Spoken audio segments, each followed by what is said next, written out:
Hi, I'm Sarah. I'm a designer, plant stylist, and sixth grade English teacher based in Washington, D.C., and I love to decorate small spaces.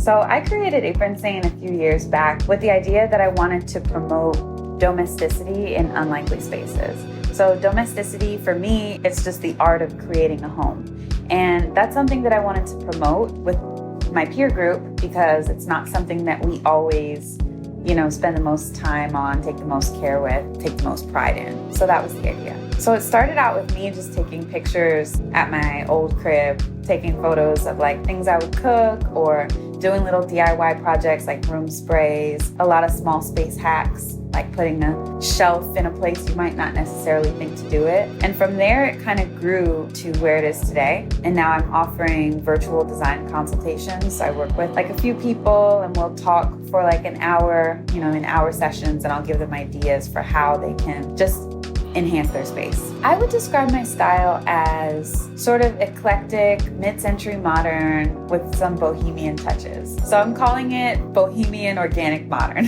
I absolutely love found pieces, secondhand things. I love anything custom built. My shelves behind me, a friend built these for me after I drew them on the back of an old piece of junk mail. I was like, "Can you build these?" And he was like, "Yeah." So we just went from there. My favorite part about my home is what we've done with such a small space. This condo is only 513 square feet, and I live here with my girlfriend April and our 46 plants. So it's incredible to me that we managed to fit literally all of our worldly possessions within the four walls of this home. My top 3 small space hacks are as follows. Number 1, find a place for everything, a proper place. Things cannot live on the floor. If you have a pile of shoes next to your front door, you gotta get rid of those. Any creative way that you can find to store something, whether it's a wall-mounted pot rack or some floating shelves, you should do it. Number 2 is to not overcrowd your space. My mom used to tell me when I was younger that anytime you're getting dressed to go out, you should look in the mirror and take off one thing, one accessory. And that's how you make sure that you didn't overdo it with your outfit. I apply the same principle to any room in a home. Not every corner needs an accent chair. There's nothing wrong with empty corners. In fact, in a small home, empty corners feel really luxurious because they just create the illusion of more space. My 3rd small space hack would be mirrors. I like to play with light a lot. I think that anywhere you add a mirror, you're almost adding another window or a portal to a bonus room. So I like to position mirrors directly across from a window to reflect the most light. So it all started for me back in college with one small African violet. And I took care of that plant for a while and I loved it. And from there I started to get more plants. And now I have literally had to stop shopping for plants because if I add any more to this space, I won't be able to take care of them all. I am done buying plants for now. We are capping it right here. Do you name all these babies? Oh God, no.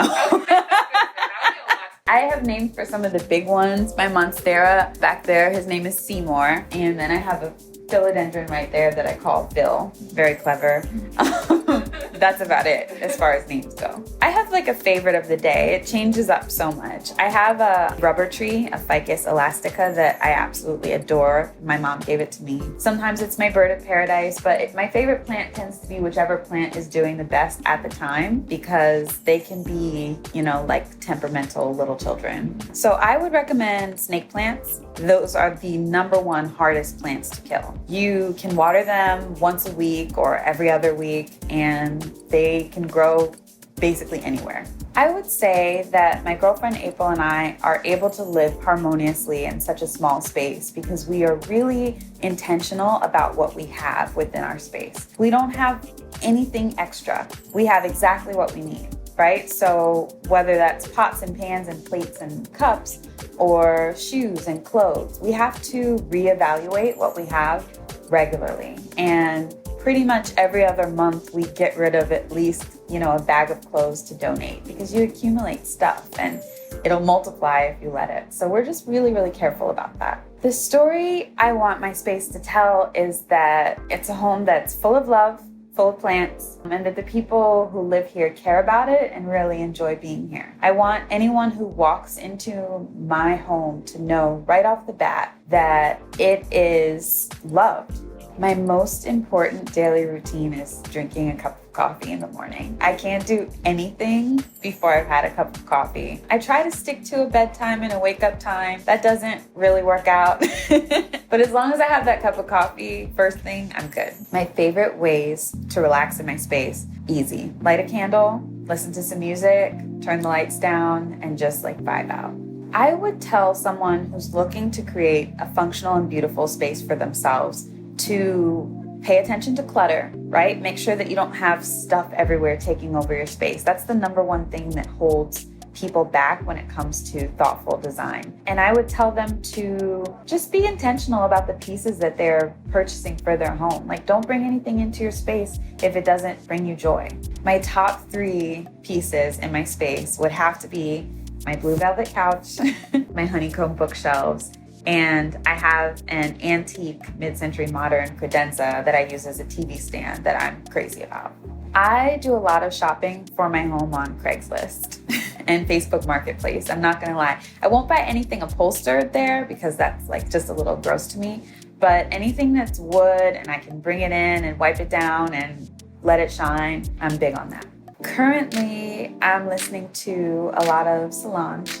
I have her on repeat always. I listen to a lot of Stevie Wonder. I'm a huge Stevie Wonder fan. And I'm listening to a little bit of, I love, what do you call it? Lo-fi, beats that you can just turn on and tune out. Really into that right now. I am obsessed with The Office. I watch it over and over and over again. Every year I have to watch all of the seasons from start to finish. I'm also watching Moesha right now because it just came out on Netflix and I'm loving that. Currently, I'm reading a novel called American Spy, and it's about a Black FBI agent who's a woman and just her life, and it's really intense and suspenseful, but it's good. I make really, really good chickpea curry.